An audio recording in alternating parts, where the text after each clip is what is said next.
Во время новогоднего штурма города Грозного мне не повезло. На позицию зашла сушка. Прямо в ноги прилетела 9-тонная бомба.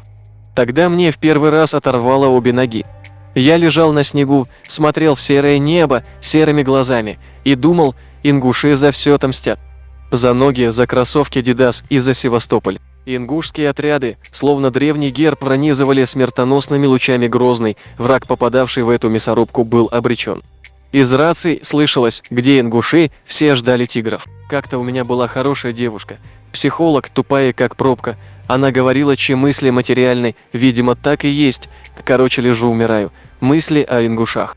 Вдруг, как лавина, обрушился ингушский полк. Ну вы в курсе, ведь царь не станет кому попало телеграммы кидать. И в ушах зазвучала галга Кенти, мэйра Кенти. Дух никем не покоренного народа, Аки-2 орлиных крыла поднял меня и понес в атаку, как был без ног, так и побежал. Что характерно, оружия у ребят почти не было, к моему стыду чеченцы опять не дали, зато был дух и шот-сан-лад. Мы ворвались в стан врага, ингуши без оружия, а я без ног. Слава бежит впереди Кунаха, раздался панический вопль «Спасайтесь!» Это ингуши. Вскоре вышли к президентскому дворцу, по пути уничтожив танковый полк одними ножами. Командир ингушских камикадзе вызвал Дудаева. «Джохар, отводи ребят, теперь есть кому пострелять». Дудаев лично выводил защитников, дагестанцев, украинцев, 2 полка карачаевцев, афганских муджахидов, турков, арабов, монголов, 3 негров из Айои, а последними вышли биатлонистки из Литвы в белых колготках, натянутых до груди прямо на бушла.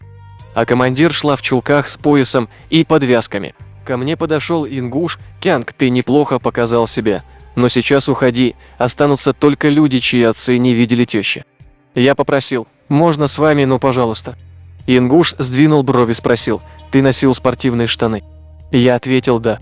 Что я хочу сказать этим постом? Люди, уберите смердящий национализм. Верю, придет время, когда на месте дворца будет стоять памятник отряду ингушских камикадзе.